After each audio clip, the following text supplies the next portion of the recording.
We'll discuss race and how it plays a factor, and how we didn't even talk about this topic because we were afraid. A Black executive perspective. We are coming to you live from the BEP studio for another thought-provoking episode of a Black Executive Perspective podcast, safe space where we discuss all matters regarding race, culture, and those uncomfortable topics that people tend to avoid. I'm your host, Tony Tidbit.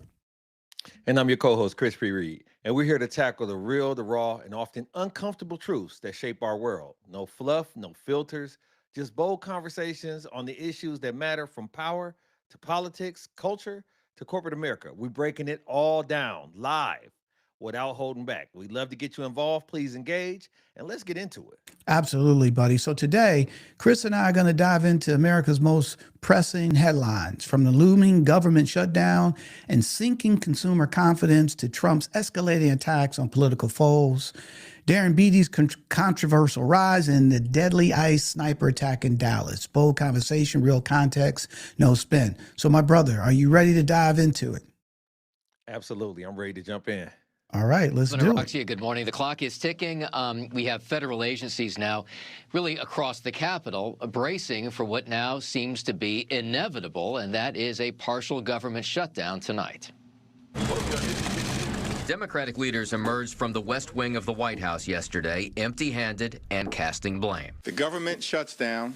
It's because Republicans have decided to shut the government down and hurt the American people. About the only point of agreement, the meeting between the president and congressional leaders from both parties appeared to go nowhere. Their hypocrisy is just breathtaking, and it's shameless, and it was on display in the Oval Office. Republicans want a short-term deal that continues current funding as is while negotiations continue.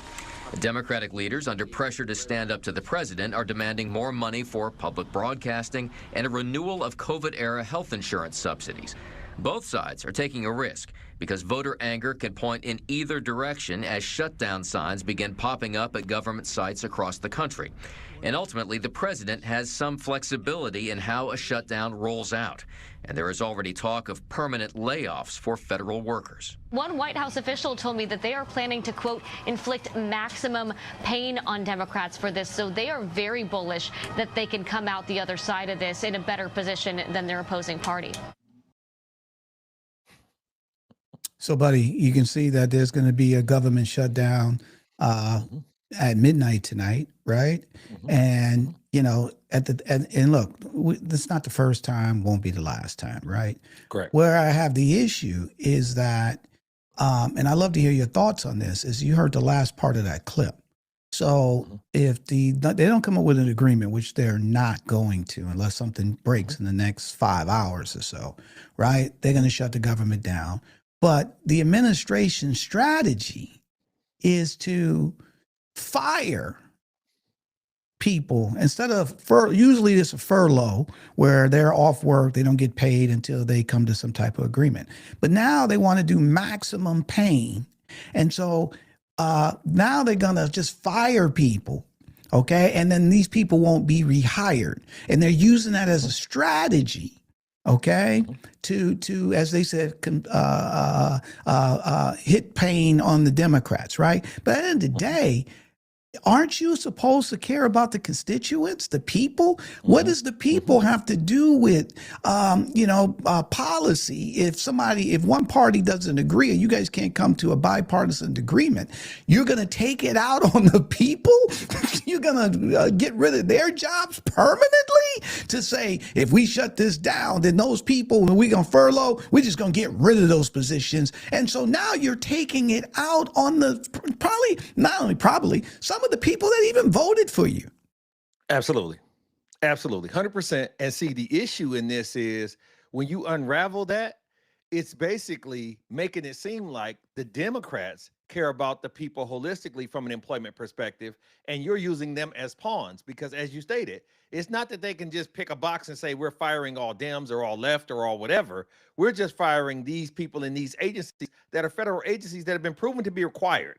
Like if the Doge experiment failing didn't teach you anything, some of these positions are critical to our infrastructure. They're critical to the way in which we do things. And you're saying, I'm going to hold their jobs, their careers over your head So you have to be the responsible party. I don't have to act with responsibility.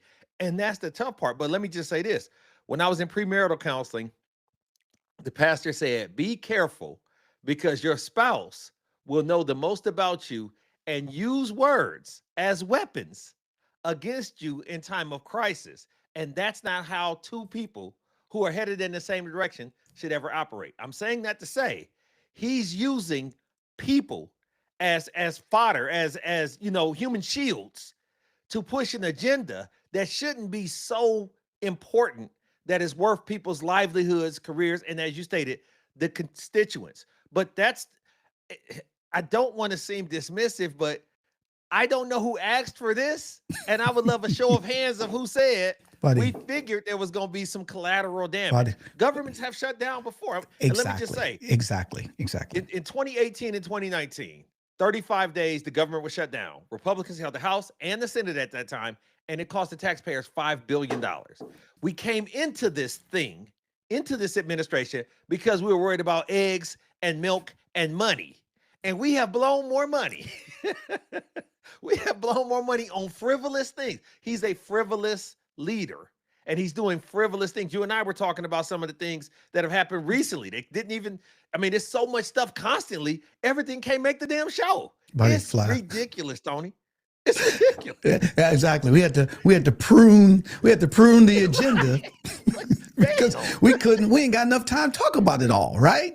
But think about it. You're going to use, and again, there have been government shutdowns before, right? So this ain't the first time. And the standard operating procedure, people get furloughed, they get laid off, they don't get paid until an agreement is done, right? But now you're going to use this as a weapon to say, we're going to fire these people who have nothing to do with this. Nothing. Nothing. They ain't got nothing to do with you and the Democrats in terms of coming up with a bipartisan bill, okay? And then now what you want to do is inflict pain and then say, hold on, and here's the kicker. It's their fault. All right? Yep. So you're gonna fire these people, permanently fire them. Right? Because you can do it with the swift of a pen. Okay? And then at the same time, while you do it, say it's their fault. They did it. You know what I'm saying? And go out and try to push that narrative. Okay? And buddy, and so these people who ain't got nothing. So number one, the military doesn't get paid. A lot of these other parks, a lot of these places. Teach them. Buddy, teach them, Tony. Flat out. Done. Right? Done. Okay? And then we're going to fire them. Okay, we can't fire the military, but we're going to fire them, these other departments where they can never come back to work. And what did they do wrong? What did they do wrong? They do nothing. But you're going to use this as a stick, right? And try to force somebody to come to to come on your side. And buddy, and this is supposed to be the president. This is supposed to be somebody that's bringing the country together. This is somebody people voted for who said, I care for you. No, you don't. You care for power. And at the end of the day, you'll use anybody at any time to get what you want. And it doesn't matter who it is, who's in the way, right? So innocent people, because they work for the government, might lose their jobs permanently because of a shutdown. Think about this. In your time and my time, getting a government job was the holy grail. Like that's what it was sought after to get a government position, a government job, because there was a level of security. There was levels of serenity with a government job because the stability of the United States of America. It's really that simple. And now people are apprehensive of getting government jobs because they don't know what's real anymore. It's a situation where he's using these powers as a dictator.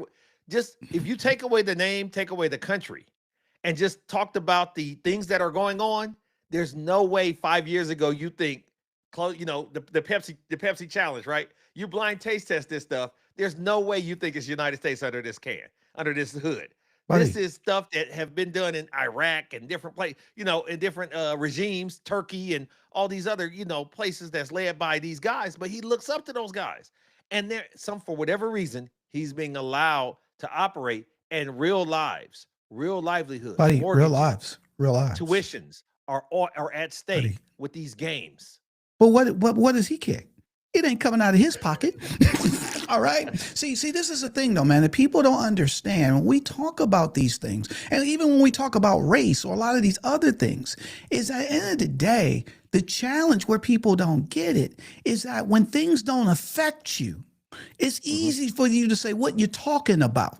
Okay. And so at the end of the day, he ain't working, living paycheck to paycheck. Okay. He's gonna worry about no tuition. He's not has to worry about any type. So again, these people are pawns. They're like, remember when we used to be in corporate and you work at these big companies, and when you were at a small company, right, you can make a change or you can be impactful. You know what I'm saying? If you work at a small company that's 200-300 people, you can really make a difference, right? But when you're working at a company that's 25,000, 50,000, you just a spreadsheet number, okay? Yep, and at the end of the that's day, you can try to do whatever you want to do, right? And you think you're making, but at the end of the day, you on the Excel spreadsheet, okay? And you a dot, okay? And that's what this is, okay? These people, some of these people voted for him. Some of these people, and here's the other thing, they're villainized, if I'm saying the word right? They created the government as a villain. Okay, that this bureaucracy, these people lazy, that this Swamp. and that, and the Called whole 9 swamp. yards, right? It was gonna drain the We're gonna swamp. drain the swamp. And so again, you create these broad brushes that everybody that works for the government is lazy. Everyone is this, and that's not true. And some of the people that was falling into that narrative, they're going to lose. Matter of fact, they already lost their jobs with Doge. Now they're going to lose their jobs again because again, buddy, we can go all day with this, but it just drives me crazy. Let me encapsulate this for the people, and please look this up. He's made more money as a sitting president than all of the previous sitting presidents.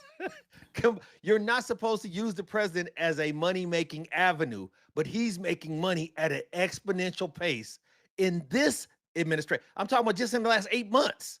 It's in the billions of dollars. Like he's becoming, is out of control. And he's realized this is how I can put myself in another stratosphere, not just rubbing elbows with Elon Musk, but this is creating a situation where he's separating himself from everyone else that he's supposed to be representing. And the problem is for people like you and I, our confidence in the American public's confidence is starting to wane as it relates to how far can my money go. Like you said, he don't got to worry about tuition. He don't have to worry about this. But now the less he has to worry about it because he's filling his coffers and filling his pockets and filling his unqualified friends' pockets with roles that are high paying. If you knew how much these people are making as chiefs of staff and all of a sudden, this is outrageous. $500,000 for, some of these roles with all the perks and the insider, activity and all this other stuff. But we as citizens are on the outside looking in, and that's the toughest part about all this. There's no question, buddy. And speaking of confidence, let's be fair though, too, right? So, at the end of the day, these people are going to lose their jobs. And somebody can say, well, they can go get another job. Well, look, let's talk about that, right? Because confidence in the U.S. economy has been the lowest since April, right? And so there is a slowdown, right? And so it's kind of hard to find another job. Let's bring that up right now. Okay. The U.S. economy has lost 1.2 million jobs since April 2024, and Americans are feeling the economic downturn. The quits rate, a measure of how often workers voluntarily leave their jobs, is now down to about 2% after fluctuating in the years since the pandemic.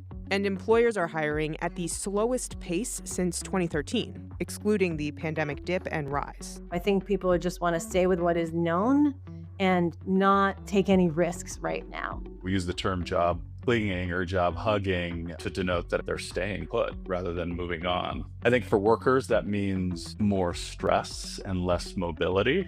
For companies, it looks like retention, but I think it hides disengagement. And then for the economy, it slows innovation just because people aren't moving and growing. 4 out of 5 employees surveyed said they're not thriving at work. Another 58% of U.S. professionals surveyed believe they have a wide range of skills that are being underutilized in their current roles. This all makes for a labor market that doesn't have a lot of churn in it. There's been a lot of anxiety about the direction of both the economy and the labor market. That is part of what's keeping people in jobs, and that could be a contributing factor to this, at least, perception of disengagement that is rising. So, buddy, think about it for a second. right? 1.2 million jobs lost since April 2024. Okay. Nobody's hiring, right? At the end of the day, a lot of workers are staying at their jobs if they can stay. Okay.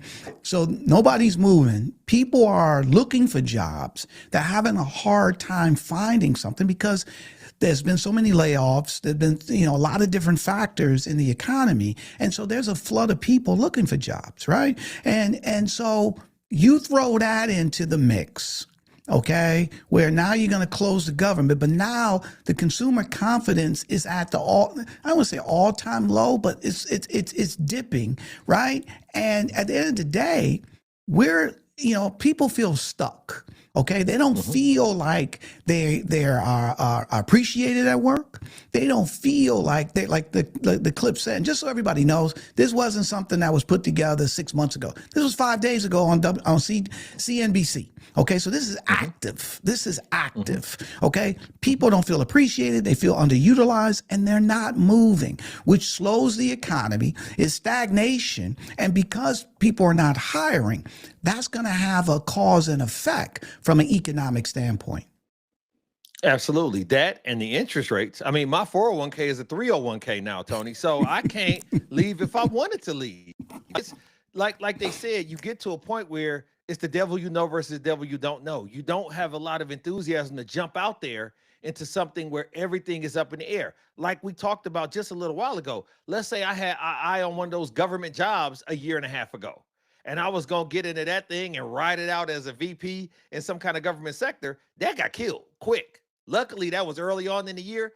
But the main story is for jobs like ours, discretionary spending is down in the fourth quarter anyway. That's no question. So when you couple that natural phenomenon where they're not hiring or there are freezes that occur at the end of the year because they're constraining the budgets, with the fact that people feel like they're stuck, that emotional toil on the employee, you don't have to go to school for industrial psychology. This is simple, easy math. If you work somewhere and you hate your job, the level of incidents come up as far as, FMLA, like it's a cascading effect where the economy as a whole ends up getting pulled in the lowering tide. There's no question. Well, and think about it too.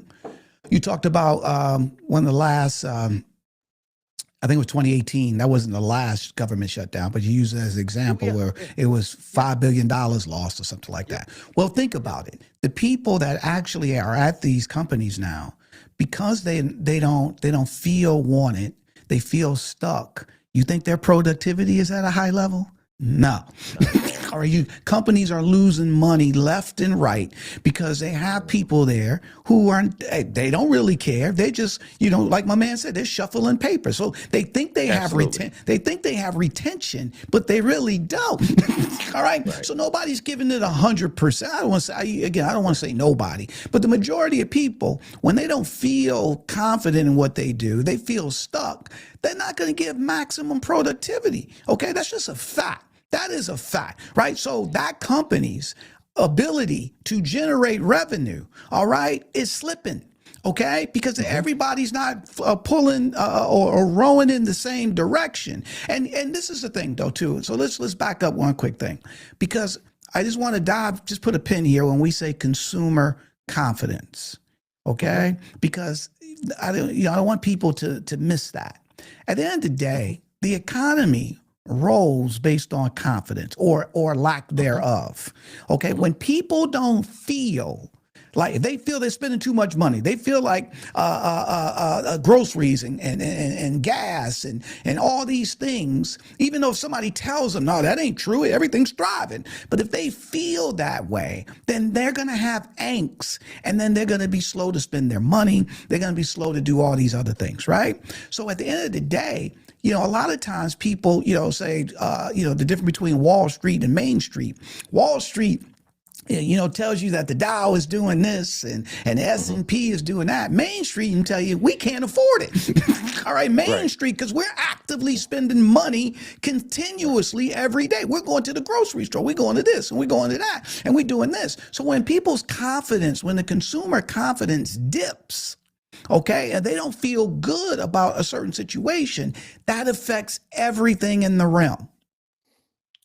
I'm sure the audience can align with this statement, and it's real easy math. So we're gonna go into economics of how things are set up. It used to be a situation where you could work your tail off, and then you could eye a position. And Ron got about 4 years before Ron is set to retire. And then when Ron is out the paint, you one of the top candidates to replace Ron. Simple math. Ron is saying, I can't afford to retire. Ron ain't going nowhere. On to this cold dead hands. Ron ain't going nowhere. There is no aspirational dynamic to you working your tail off because you already know Ron done found a comfortable spot and he settled into it. And Ron ain't working hard either. Ron ain't working hard. He ain't want to make no waves, right? He ain't fighting for that new idea that could help the company make millions, right? He don't want to even be. He hiding, right? He's staying out of the way, right? He's showing up and then he's shuffling, but he ain't bringing no new one because he don't want to be a target. All right, he's trying to keep his job, okay, for as long as he can. Finish your thought, buddy. But this comes on the fact of inflation, interest rates, Social Security being under attack, Medicare, Medicaid, all the things that's fluctuating that used to be staples. Now, these older people who are used to be in the position or had a calendar set up for this date, those figures, they're talking to their financial advisor, and the financial advisor saying, hey, based on these new tax laws, based on this, you can't count on this Social Security check, bro. This might not even exist in 8 years based on what this dude is talking about. Flat out. So you're scaring the people that could make room. Exactly. Now you gotta work till you're 80. Okay. They're gonna have, instead of having lounge chairs at work, they're gonna have wheelchairs for the people that's 80. They can't get around. But all jokes aside, bro, this is insane, and this is where we are. And here's the thing: this is September 30th, right? Yes. Wasn't it back in January 2020, January 20th of this year? I'm going to build the biggest economy on the planet. I'm going to do this. I'm going to do that. I'm going to do this. And look where we are. Yep. Look, and look, if you voted for the guy, God bless you. Everybody can vote for it. But you got to be honest, though. Just be honest. You didn't expect this, okay? Even though people told you what time it was. Yeah. All right? Yeah. But at the end of the day, this dude, I'm telling you, man, and it's only, and look, you know, I'm Tony Tidbit, right? I'm always positive and optimistic, you know, but the bottom line is, this is not today. This is real. Right. This is real, right? The problem is people have a sense of, and like you said, how dictators operate. They have a sense of fear that if I am to speak out or speak up, it's only a matter of time before it comes back on me. It's people in real positions with real influence and real power that are starting to be targeted by this administration or by this person because of his pettiness. So how far along are we to where everybody on the left or everybody that registered as this or everybody gets, you know, some kind of impact from this vitriol? Buddy, and I'm glad you brought that up. So, you know, in the election, not in the election, as they were stumping for the election, Kamala Harris and Trump. Kamala Harris was telling everybody that would listen that if Trump became president, he would go after his political foes, right? He would stay up at night and be saying, I'm going to get them back. I'm going to do this. Instead of just leading the country, instead of doing everything that he could to make, you know, I'm not even going to say that phrase, but to do the best for every American, right? No. It's payback, all right? We got to get these people, and that's where we are today.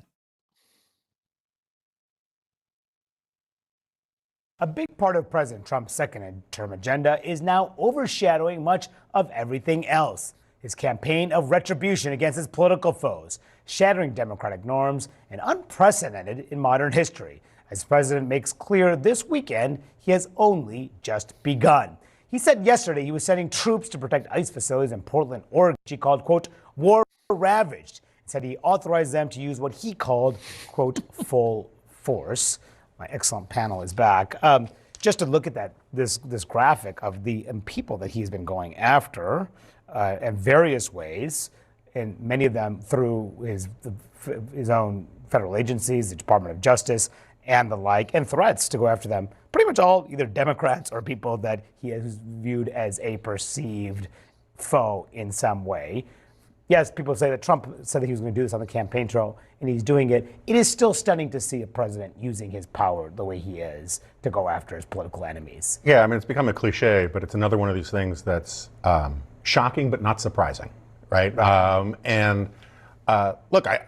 on the Comey thing in particular, I think this is a bigger step than some of these others. Not to say that some of the other things they've done were fine or normal. I think Jim Comey is sort of a fastidious popinjay and did a lot of damage to our politics and to the Justice Department. He also in no way deserves to be selectively prosecuted for this sort of pretextual nonsense.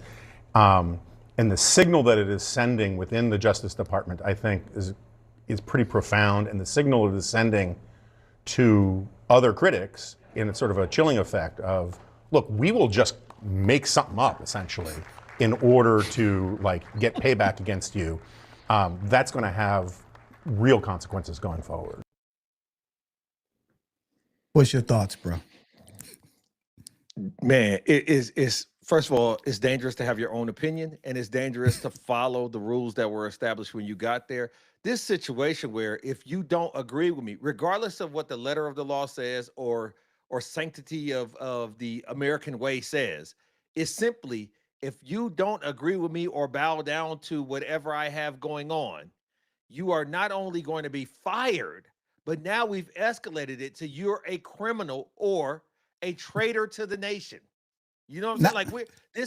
This is so crazy that you have people that were in high level positions, qualified, educated, and otherwise, that are now being threatened with jail time or criminality because they just don't agree with someone. Whereas, juxtaposition, people who do agree with him can have any job they want, qualified or unqualified. Buddy, if you kiss, buddy, the worst of times and the worst of times. It's Game of Thrones, though, bro. It's Game of Thrones, right? You bend the knee, you get a kingdom. Become Lord. All right, but if you don't, then I'm going after you. But what was funny though? Did you look at the slide again when they had up the people that he's going after? Right? Mm-hmm. It wasn't just people, it was businesses too. It was schools, and everything. institutions. Anybody can get it. Yosemite Sam, Harvard, Columbia, you name up. They even had Jimmy Kimmel on there as the last person. He was the last one, right? Buddy, think of that. It's just not even people. It's just like, I'm going after everybody, blah, blah, blah, this and that. And I'm sorry, that's a dictatorship. All right, let's call it what it is. Absolutely. There was a time in history where you knew that you would be silenced if you spoke against the monarchy. You knew you would be silenced if you spoke thrown in the authority. dungeon. Yeah, exactly. Man, they would make an example of you if you didn't ride out, because we talked about this last week about the social upheaval and how that was all controlled through censorship in ancient Greece. In ancient Greece, they had people monitoring if you was talking about Caesar, talking about if you were on the street saying something bad, you all of a sudden came up missing, right? You sleeping with the fishes, right? This mafioso government that we have, dude, where somebody's saying we can do this the hard way or we can do it. This stuff, dog, this is a movie being played out in real life, and it's not theatrically, it's the tragedy, not the comedy. And it's very, very tough to sit here and see this happening and feel. The worst part is feel helpless about it. Understanding where's the laws, where's the puts and calls, where's the checks and balance? Where's the checks and balance? Who's screaming saying this? I mean, think about it for a second, bro. We have never, and again, we have never seen anything like this. Is what, like you said, communist countries. This is monarchies. This is dictators that do this type of stuff. And we've always read and were brought up that the United States of America don't do this. Now, you can do it from a mafia standpoint. You can do it from that, but the president? You kidding me, man? And then the other branches of government sit back and makes excuses? Okay? I mean, just buddy, they're complicit as well. It's really, and they got that much fear? I've never seen that, right? Now, let's be fair. Have there probably been presidents that under the table was trying to get back at somebody? Absolutely. All right, absolutely. But to just come out and say, hold on, let's just back up on the Comey thing. All right, because let's just be clear here, right? And this ain't made up. This is on the record. Okay, told Pam Bondi, I want you to go after my enemy, right? They fired the prosecutor down in Virginia because they wouldn't go after Comey, right? What does he do? He then appoints his own personal lawyer, okay, to take that spot, okay? And then she immediately gets something together and puts together a grand jury to go after Comey, and which is unprecedented that typically a U.S. Prosecutor have other prosecutors sign off on the document, on the indictment, and they didn't because nobody agreed with it, right? So she was the only one that signed it. So this is straight, this is mafia. Go get them. I don't care how you do it, right? And if you don't do it, I'm fine. I'm going to put this person in place and make it happen, regardless if there's any evidence. And the reason the dude in Virginia didn't go out because he's like, there's not a case here. All right. And they've been looking at it. It's not legally. There's not a case. There's no, but it doesn't matter. It doesn't. And but what was, look, here's the thing is that, you know, in prior events, you probably could have somebody, a president, you know, think about it for a second. When Nixon was with the Watergate thing, okay? And then he fired the special prosecutor, all right, who was supposed to be digging up dirt on him, right? Because he was trying to say, but the Congress and stuff didn't allow that to happen. They stepped in and was like, oh, hell no. No, right? And then the Republicans got together and said, look, man, you got to resign, all right? Because you're going to go to jail. So, but at the end of the day, nobody's doing that today. Nobody's doing anything. They're reporting it, but nobody's stopping it. And it's just really bad, bro. And it's only going to get worse. It is. And I don't know what's going on behind the scenes, because if you looked at her background, the woman that was replaced to do the prosecution of James Comey, her background is in insurance law. You know, Trump is the sue you president. Like, really, and she's a lawyer and she's licensed, and I'm not besmirching that at all. But if you spent a career in insurance law and all of a sudden you're trying to prosecute the FBI director, you may be out of your wheelhouse. You may be, and people that have done this and know this are telling you, hey, this ain't what you want to do. But she knows that what is a good look for Donald Trump is a good look for her pockets and her career, and be damned with the professionalism or any oaths that she may have signed, because he's taking down anybody that doesn't have an oath to him. And those things, when you have someone, she's not qualified enough to do the role, which is why she's making these missteps, even if it's a clown show and Comey has a lawyer that can get him completely off. How much money have we lost from a president that said he was running on the economy? How much taxpayer money have we put into some of this frivolous stuff? Buddy, it's insane. It's really, but this is where we are. This is Three Stooges type stuff. Okay. I mean, the bottom line, this is slapstick, right? This ain't how a president of the United States is supposed to act. It's just, and anybody that says I'm wrong, look, I'm all for debate, but I'm sorry. What world would you see? Show me a world that that the United States have been, that a president of the United States is supposed to act this way. Where's, you know, I don't even go to the decorum and all that type stuff. We're way beyond that, right? But here's the other thing though, bro.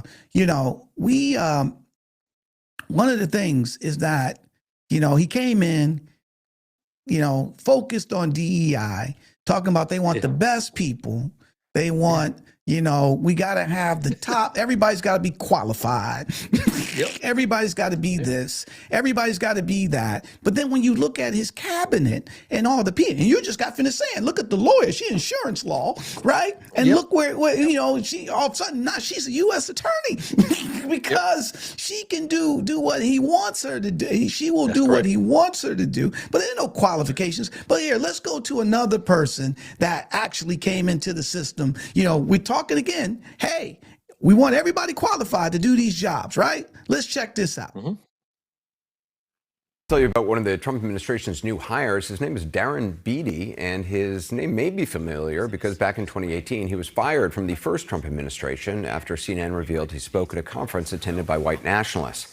Beattie has also made a series of racially charged comments, writing in one tweet last year, quote, "Competent white men must be in charge if you want things to work."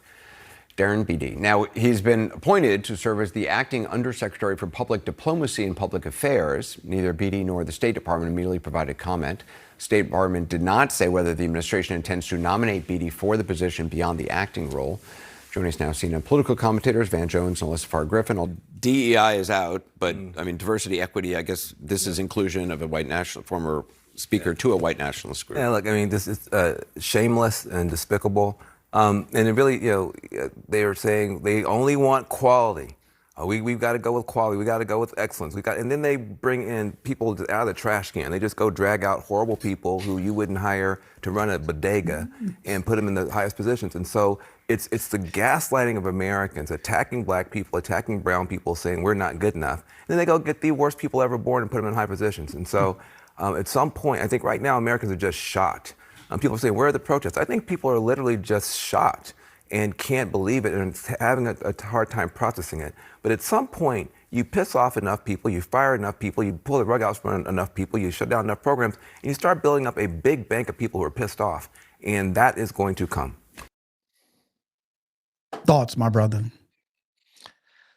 I'm fearful of that buildup because, to correct it means to, bring in a wave and then you get the victimization of these folks that have claimed being victims all this time because of DEI or whatever the case may be. Even if you ratified those terms and things of that nature, the fact that you can't put your buddy or your cousin in position that he or she is not qualified for does not mean that you're the pouting aspect of it really. And we've talked about this. There's a theme that we are obviously banging that drum of pouting and vengeful juvenile behavior. But the stakes are too high and these positions are too important. What it's doing is trying to minimize the effect or the importance of some of these governmental roles, some of these federal roles, by saying a monkey with a pencil in his mouth can do this job.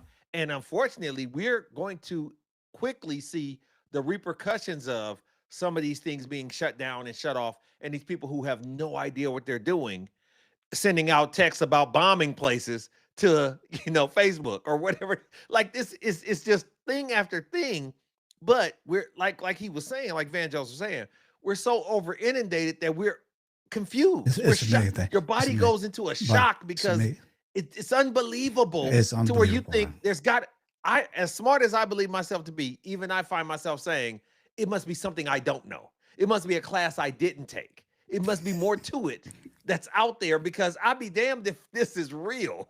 It's surreal. Buddy, it's so real. But here's the thing though. So Beattie got promoted. Okay. So, the dude was the undersecretary for public diplomacy, that in the State Department, right? But then in July, he was appointed acting president of the U.S. Institute of Peace. Wait, think about that. The U.S. Institute of Peace. Okay. And so think about it. So what? Buddy, you have somebody on that said a lot of inflammatory, and not just said it, believes it. We just tapped on just a couple of things, right? When you look up at his background and what he's about, okay? But he's got role. These people are in the government at high position. The undersecretary, right, of the State Department, public diplomacy at the state, that's a major role. And now the acting president of the U.S. Institute of Peace, and these guys get jobs, right? Who would hire him in the public sector? Okay, nobody, right? Based on his back, he would think about it, bro. We worked in corporate. They do a background check. They find out you did all these things. You're not getting the job. Now, maybe somebody privately will have you work in their think tank or something of that nature. But in a corporate environment, they do the background check. You ain't getting the job. But here, you get a job, and not only that, you get promoted, and you at a high level. And we're talking about qualifications. It's like he said, this gaslighting, and it insults your intelligence. Okay, and that's where we are today, right? Hold on, we got a comment from Sal. What my boy Sal say here? Okay. Shout out, Sal. Sal said what? Let's put it up here on the screen. Sal says, a ruler with total power over a country, typically one who has obtained control by force, he's on a power trip, period. Absolutely, right? These are the things, though. We need people to wake up and see what time it is. You know, Chris and I, as we chatted, as we put together this show, we want to start bringing you guys, because we understand everybody's running and this and that. We don't, everybody may not have time to really pay attention to what's going on. You got to pay attention. And to Chris's point earlier, it is rapid fire. All right, this stuff is happening so quickly. It's hard. Like I said, we had to prune the agenda because there was 5 or 10 other things that we could have talked about today, right? But these things are important, and the everyday American has to be involved and knows what's going on, because you're going to see this is history in the making, and you're going to see this is not, I'm just telling you, this is not how we're supposed to act as a republic. This is not how we're supposed to be. And this is, this is only going to get worse. And next thing you know, you're going to wake up and you're going to see you're going to be like, I can't believe this is happening. Not just this, you're going to see troops in the street. You're going to see people kicking down doors, arresting people, buddy, flat out. And so you heard it here live on a Black Executive Perspective podcast. The peaceful transfer of power is going to be the last straw. You say, I am stunned that he's not leaving. I am stunned that he's put enough things in place. We are being stunned. It's a death of 1,000 paper cuts, right? And we're being conditioned right now. We're being conditioned and massaged to accept this foolishness. And eventually we're going to be groomed to where when the most outlandish thing occurs, we should have stopped it a long time ago. But now it's just the norm. And when he says, hey, I'm not leaving, this is now my permanent address. This is now my military. This is now how I want to operate. He's doing things that are so unprecedented. Now, you could say shame on the founding fathers or shame on the laws for not making it illegal. But he's doing things that are even deemed illegal. So once we're in a point where nothing matters, buddy, what are we even talking about? And it's crazy. Think about it. People would have been, any other president would have been impeached to say, easily. I want you to go after my political opponents. Openly. I want the Justice Department. And then that's an abuse of power. That's an impeachable offense. Flat out. Nobody's saying nothing. All right? Nobody, buddy. And that's the thing, though. Let's be fair. Here's the thing. He feels so comfortable, right? Knowing nobody ain't gonna do nothing. He now just comes out and says it. There's nothing. Says the inside stuff out loud. Buddy, flat out. I don't need to hide nothing now. I want them arrested. So if you that emboldened, it's just a matter of time. You said something earlier, Tony, that resonated with me in the idea of, from a corporate perspective, and we've worked at headquarters and high up in the corporate ladder, and there was background checks and certain things that they didn't want to besmirch the brand by having you associated. Well, even if it was a private equity or a private company or whatever, you would put that person that may have some warts on them, but you wouldn't put them in a public facing role. No. You wouldn't put them in a situation where somebody could say, wait a second, I didn't realize he was there. This stuff is being put out on Front Street. These people are having speaking parts.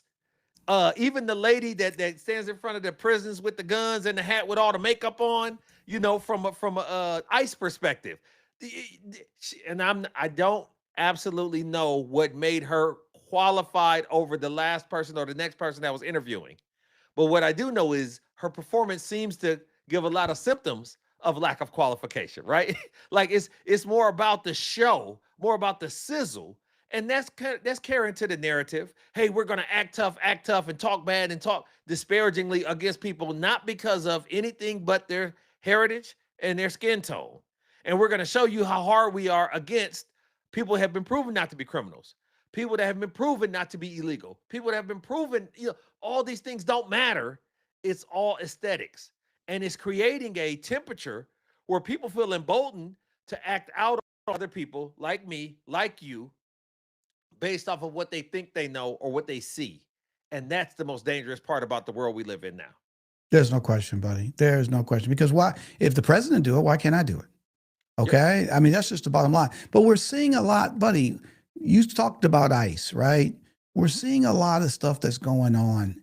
And, you know, we're starting to lose control of this country. Okay. It's happening. And to your point, we've started becoming desensitized to it. Yes, sir. Yep. There are many questions this morning about what led to a deadly shooting at an ICE field office in Dallas. Authorities say the gunman fired multiple rounds at the facility from a nearby rooftop Wednesday morning. Si pueden escuchar, so you hear the gunshots. Yeah. Denise's Robleto was in the parking lot waiting for her mother, who was inside, when she heard the gunfire and started recording on her phone. I was with my sister praying. God help us, she said. Investigators say the shooter killed a detainee in a transport van and critically wounded 2 others before taking his own life. The shooter obviously didn't know who was in the vehicle. He was just randomly shooting at windows. No officers were hurt in the attack, but investigators believe the gunman was targeting law enforcement, releasing this image of a bullet casing found near the shooter with anti-ICE written on it. Photos released by DHS also show bullet holes in a window and an American flag inside the facility. Multiple senior law enforcement officials identifying the suspected shooter as 29-year-old Joshua Jan. In an interview with NBC News, the shooter's brother describing him as someone who didn't have strong feelings about ICE, adding he wasn't interested in politics on either side as far as he knew. President Trump blaming the shooting on what he called radical left Democrats, constantly demonizing law enforcement and comparing ICE officers to Nazis. If your political rhetoric encourages violence against our law enforcement, you can go straight to hell. This morning, the mayor of Dallas calling for peace and unity. To support one another, help us all get through this very difficult time, not just in our city, but in our country. So, buddy, you're down in Dallas. I'm going to give you the floor first, and then I'll tell you my thoughts. So, first of all, let me just do an autocorrect for JD Vance. If your political rhetoric causes for violence against anyone, it won't be tolerated. It won't be supported by the United States of America, not just law enforcement, anyone. So stop letting it seem like if you down for the cause, you can act violence out against my political foes and opponents, but you know, certain people are off limits. No, everybody should be off limits for political rhetoric and violence. That's number first. But hold on, but real quick though, where was that on January 6th? Okay, where was that on January 6th? All right, where they riled people up to come to the Capitol. All right, and then take over the Capitol, and then wasn't there law enforcement that got killed? All right, but really forget about that. That's okay. Okay, see, you see my point here. I mean, just they wiped that away. Okay, but finish your thought. Finish your thought. No, let me piggyback on that, Tony, because that's something that's conveniently forgot. Is that not only was there people that died, people, American patriots at the Capitol protecting our leaders that died, but then the people who were part of the insurrection were pardoned, were forgiven, were let go, and people say, well, they might not have been the person that shot it, but if you're driving the car and 4 people go out and rob the place, everybody's going to jail. Everybody's going to jail. Everybody's going to jail. That's the law. Way things go. But okay, so but go ahead, finish your original thought. This concept of rounding people up indiscriminately and then somebody taking shots at them.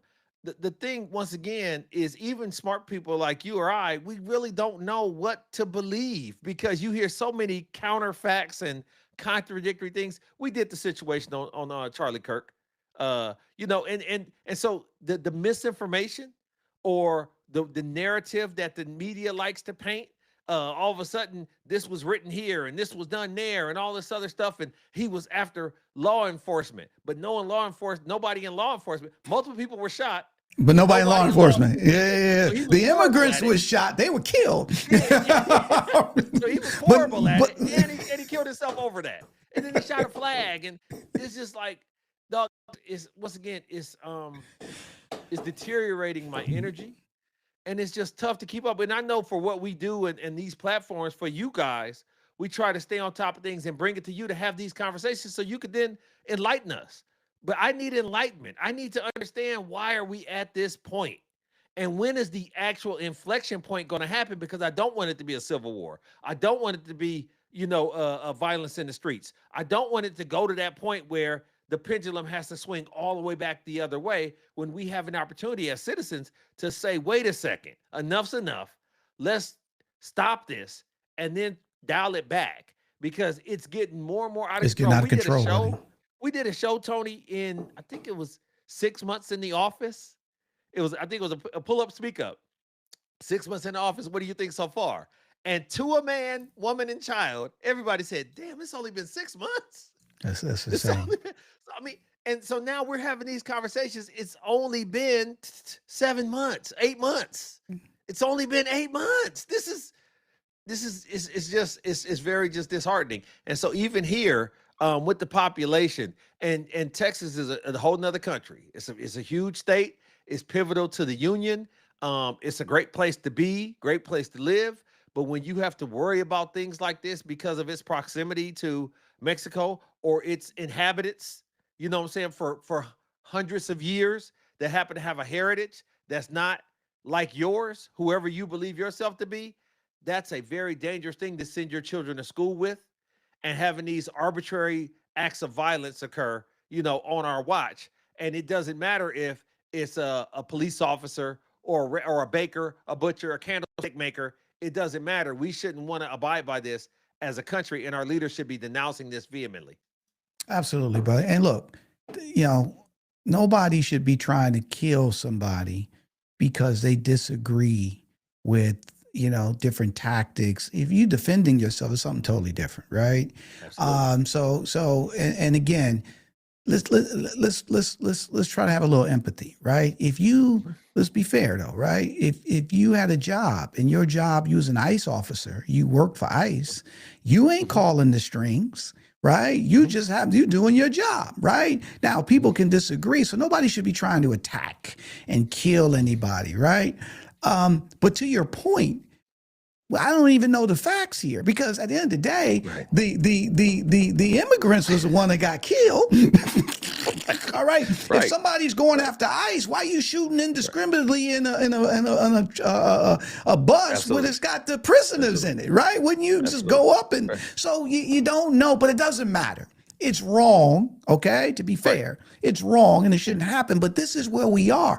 We're at a powder keg, okay? And one of these things is gonna light, okay? And we gotta chill. And this is where our leaders are supposed to come in. And instead of, being Vance and talking about you go to hell, no, it should be like, let's take a chill, everyone. This is where the president is supposed to get on, do a presentation in front of the nation and say, hey, we got to chill. The temperatures are too high now. We got to back up and blah, blah, blah, and try to bring unity. You don't see that. Right? These things are now being used as weapons versus what was the comment he said? It's the radical left. It's just, buddy. And all you're doing is fanning the flames. You're fanning the flames. Okay. And, so that's the issue. So I told you, brother, this is the oldest trick in the book. It's divide and conquer. If we can get them fighting against each other, we can control them. And we have to recognize this is a strategy so certain people can hold on to power. And it's a blind man can see this. It's all divisive, and it's putting people into groups, and it's they did it, they're this, they're not that, it's them, us versus them. And we're the United States of America. We're all one country. At the end of the day, somebody votes this way or votes that way. That's the God-given right that we have. Somebody thinks this, they think that. That's the God-given right that we have. But our leaders are the ones that's lighting the flames, to be fair here, right? To be fair, okay? And now, this individual who did this and the person that murdered Charlie Cook, those people need to be held accountable, and they chose to do those things, right? But just to say that it's a group, that this group did it and that group, that's trying to cause division. And that's basically, that's just a fact. Okay, it's a fact. That is a fact. That's causing division because you're saying this group versus Joe Blow did it or Mary Kay did it, right? They should be held accountable. We're now painting it in groups because that's an easy thing to do to keep this going, right? To keep this divisiveness, this division going. So to your point, we can continue to have power. Final thoughts, my brother. So final thoughts on this. As you were talking about that, it reminded me of the episode that you and I did on Not to Serve and Protect, and how when there was police brutality and civil rights infringement on black folks, black and brown folks, it was a couple bad apples. Okay. Exactly. But then when these folks go out and commit these crimes, it's the left, radicalized, blah, blah. So it's not a couple bad apples that's committing these crimes or whatever the case. Everybody's looking for some way to group it in until it doesn't fit their narrative. And then they're saying, they don't represent us. They don't. They even try to create a little bit of distance between your man Charlie Kirk, at the end, for their reasons or for their narrative. I just don't want for us. I definitely don't want for the Black Executive the podcast nation to get so disenchanted that we become conditioned to the BS. Right. We don't want to get so comfortable that then when it really hits the fan, we say, oh my goodness, when in fact you have a myriad of episodes that we've recorded where you should have been seeing this coming. Like I said, I'm referring to old episodes this year where we talked about, we were on a collision course for some of these things. And, once again, if somebody sees it differently, I'm all ears. I'm all ears to say, wait, you know what, you young whippersnapper, you just don't know enough. You haven't seen and did this, and he's doing all these. But I have enough historical knowledge and enough data points to say, I've seen this before, and it's ended bad. I've seen moves like this, perpetrated before, and I've seen division like this before, not just in this country, but other countries, and it's ended bad. Nobody looks up to Putin on purpose. Nobody looks up to Kim Jong-un on purpose. Like nobody looks up to Mussolini or quotes Hitler and Mein Kampf on purpose. Like the stuff that should be in your mind is being said out loud, and we're just not listening. And so please, I implore you guys, start to listen, start to research, start to pay attention. Even if you're not digging into it, at least keep your ears open, because some of this math ain't mathing. This just doesn't make sense that somebody like you talked about, BB, can be promoted when you at your job saying, I can't even get an extra week vacation. How is this person? He Kramering his way through the government, failing upwards. And this concept of everybody's failing upward and treating this like it's not reality, this having real effects. And we talked about it with the employment.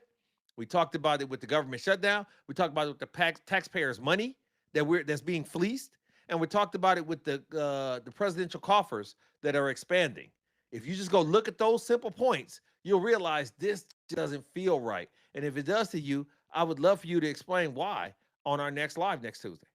Absolutely, buddy. So I'm going to give you the final word, man. I really appreciate that. Also appreciate everybody that commented or gave their opinion. Again, this is the People platform, so we love for you guys to continue to share your thoughts. Sal, thanks a lot. You're right. The midterms are very important, and our presidents and our leaders should continue to try to unite us and stuff to that nature. So just recognize your vote is key. Dr. JoJo, I see your thumbs up, so thank you for that as well. So real quick, just want to remind everyone to check out the next Need to Know by Dr. Nsinga Burton. She comes on every Thursday on the Black Executive Perspective podcast, talk about the things you need to know that you don't have time to do. Check her out here every Thursday. Need to Know with Dr. Nsinga on the Black Executive Perspective podcast. And then you need to be tuning in and checking out, anticipating the next Pull Up Speak Up. This is a roundtable discussion where we dive into the hardest hitting topics, and you get different voices besides Tony and mine from disparate people, from different backgrounds, different perspectives, and they don't hold back. They let it all loose, and they represent all different aspects of any particular topic that we're discussing. You don't want to miss this. It isn't just a talk, it's a call to action. Tune in and join the revolution. Absolutely. And look, we want everyone to follow to really incorporate our call to action, which is called LESS, LESS. Our goal is to eliminate in all forms of discrimination. And we're asking everyone to incorporate that by using LESS. Chris, kick us off. Tell them what the L stands for, my brother. No problem. The L stands for learn. First of all, educate yourself on racial, cultural, political nuances. Make sure that you're informed, so therefore you can guide your emotions and your vote as the midterm comes up in the right direction that aligns with who you are. Absolutely. And then after you learn, you have the letter E, which stands for empathy. Now, since you've learned, now you should be more empathetic to your friends and colleagues because you understand what they've been through, because you can put yourself in their shoes. And then the first S stands for share. Share your insights, enlighten others. This is how we minimize the divisiveness. Once we start sharing, we start understanding, we start empathizing, we learn more, but you want to make sure you don't hide it, you divide it. And look, after you share, the final S is stop. We want everyone to stop discrimination as it walks in your path. So if Aunt Jenny or Uncle Joe says something that's inappropriate at the Sunday dinner table, instead of sitting there and being quiet or looking shocked, just say, Aunt Jenny, Uncle Joe, we don't believe that, we don't say that, and you stop it right there. So if everyone can incorporate LESS, LESS, we'll build a more fair, more understanding world, and we'll all see the change that we want to see, because less will become more. Tune in to our future episodes of Black Executive Perspective Podcast. Make sure you're back here next Tuesday, same time, so you can comment and dive into these topics with us. Check out all the things on the platform. Go to the website, sign up for the newsletter, leave us a review, and let us know anything you might want to hear about that we can give our points on and can bring the audience in on. Subscribe wherever you're listening. Where can they find us? Executive Perspective. My friend, you can find the Black Executive Perspective here on YouTube, Apple, Spotify, wherever you get your podcasts. And don't forget to follow us on our socials of LinkedIn, X, YouTube, TikTok, Facebook, and Instagram at A Black Exec. For my fabulous man down in Dallas, the co-host with the most, Chris P. Reed, I'm Tony Tidbit. We talked about it. We learned about it. We're going to continue to strive and thrive about it. We love you. And guess what? We're out. A Black Executive Perspective.